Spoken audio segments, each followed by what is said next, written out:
Bro, what were they thinking? This is insane. Dude, they literally just took Bronya's ultimate. They took Bronya's ultimate. They literally just shoved it into a skill. We need to talk about Sparkle. I was going to make like a more formal scripted video. I'm too excited about this. So we just had the live stream. Obviously, the live stream that showed all the new characters that are coming in 2.0 and then all the new zones and all of that. They don't usually give us full numbers or anything. They usually give us like, this character does this to a certain amount because maybe they're still playing with the numbers and they're like not 100% sure, or maybe they just want to surprise us. One of the two, right? Genshin is pretty similar in that way too, so that's fine. Sparkle though, I feel like it doesn't really matter the numbers because if it's like even just average, it's going to be insane. Like if they give her the most average buffs just by what she does, it's just going to be fucking insane. I'm going to show you what she does and I'm going to talk to you about like why it's important. So starting with her ultimate, it's the first thing they talk about.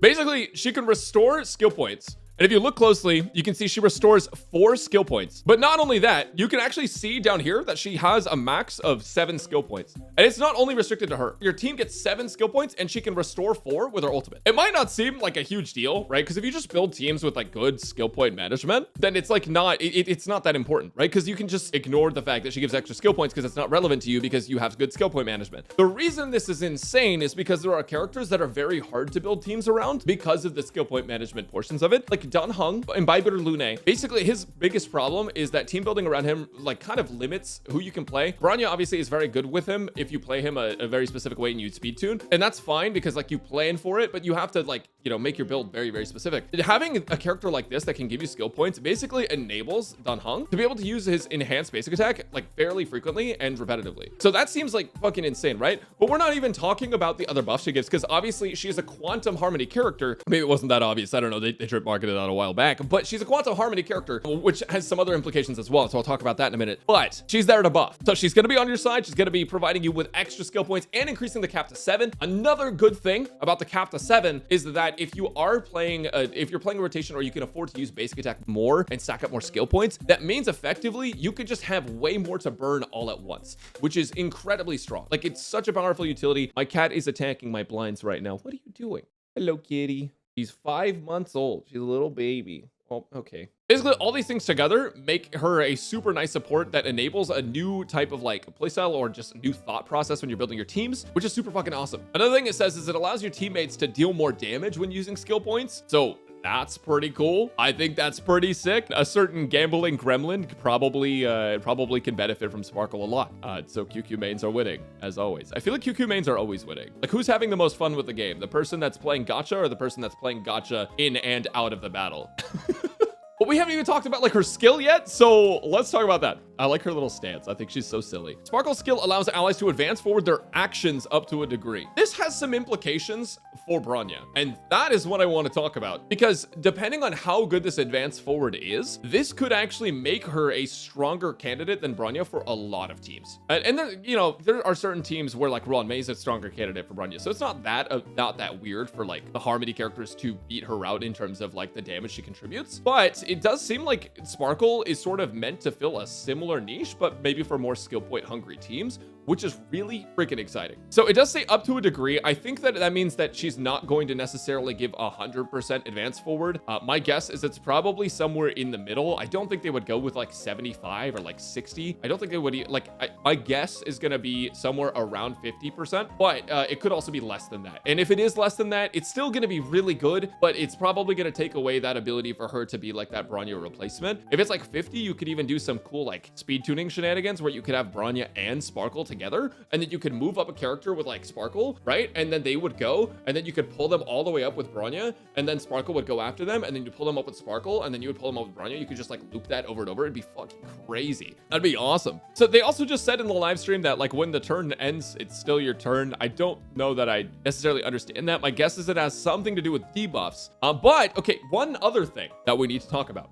This is very important. If you look at this screen, this very pixely, low quality screen that's happening because it's, you know, it's a VOD from a live stream. You can see that when she skills Fushuan also gets a crit damage bonus. That is a crit damage icon that popped up there. So they didn't mention this in the text, and I'm sure it's going to go up on the website somewhere, whether or not it's like a light cone thing or not. You look at combat rolls. Okay, Sparkle is a support character capable of recovering skill points for allies and increasing the ally skill point limit. Additionally, Sparkle can advance the action of a designated ally and increase their crit damage and boost the damage dealt by all allies. Bro, what were they thinking? This is insane. But having an advanced forward skill and having something that adds crit damage sounds really familiar to another unit that we all really like to play a lot. I don't know if you guys have heard of them. You know what? I know what they were thinking. They were like, okay, she's a limited character. We gotta make her pretty fucking good. So I don't know, guys. I really think that it's possible that Sparkle could be a contender for beating out Bronya for like the #1 supporting character in the game. I really think it's possible. It depends on that action forward. It depends on how much crit damage. It depends on how much damage bonus, but she seems insane. Now, that's not to say she'll replace Bronya in every team. Bronya's still incredibly powerful. Being able to top deck any character from anywhere is ridiculous. But having a character that could add potentially more buffs, it depends on the number, right? But adding potentially more buffs and adding skill points to the max is freaking insane. It enables so many teams. Not to mention the teams that she's going to enable, right? Which is going to be things like Mono Quantum. Let me show you what I'm talking about. So we're on my free-to-play account, so bear with me here, but something that a lot of people have been talking about is Mono Quantum, the fabled Mono Quantum team. And most people, what they do is they run like, let's pretend this is Fushuan because I don't have Fushuan, right? And then they'll run like Lynx, and they'll just run like a double sustain. But double sustain for this is just not very good. You really just need another buffer. Right now we have the debuffer, we have Silverwolf, and we have Zilla, and then we have like our Fushuan and Lynx. But right now what we really need is a quantum buffer. And so she kind of fits that. Sparkle kind of fits that description. So putting Sparkle in there, having her give damage bonus to all allies, having her be able to move an ally forward, giving us extra skill points, super useful, especially because Silverwolf and Zilla do eat a lot of skill points. Zilla, you can kind of play around with it. Depending on the enemies, you know, you can basic attack every now and then. It's totally fine. But with Silverwolf, you know, you need to apply that quantum weakness like over and over and over. And especially if you're going to be in multi-target combat. And so you need a lot of skill points for that. And, you know, with this, at least you're not going to have to reapply it because you get the wrong element. You're always going to get quantum, which is super nice, but you will need a lot of skill points. So obviously Sparkle can help with that. That's going to be fucking awesome. I think that she is going to make this team way better. I don't necessarily think that Mono Quantum will be the best team in the game or anything. I do think it'll be one of the most versatile in being able to tackle a ton of different content. And the other thing is, like, if you don't have all the 5 stars that people use to make this shit work, you have Lynx. Lynx is a 4-star. And you also have characters like QQ who are actually pretty damn good. You know, as much as I like to make fun of this RNG character, this gambling gremlin, she's pretty fucking strong. You have Shrey as well. So like there are some 4-star options now for this team. So Mono Quantum gets enabled, but not only that, you can also play her with other characters that eat a lot of skill points. And that's going to be most DPS characters in the game. So honestly,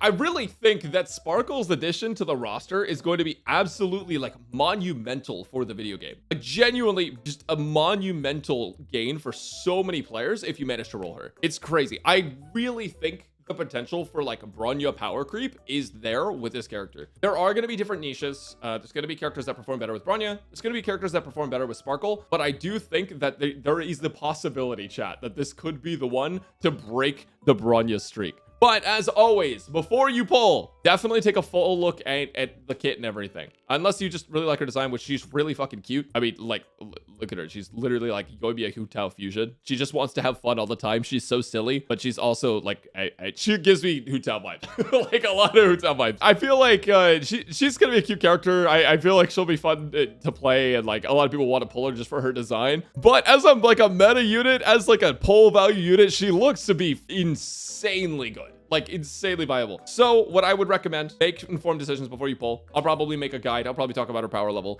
once we have like the official numbers and we can really calculate like how good she is. But I had to make this video because I was too damn excited for this character. She looks so good. Oh, and Black Swan is hot, and Acheron's hot, and Gallagher's hot, and Adventuring is hot, and it's Hoyover for me. Like and subscribe. Guys, today we're going to be talking about honk shit Starbucks and the newest character.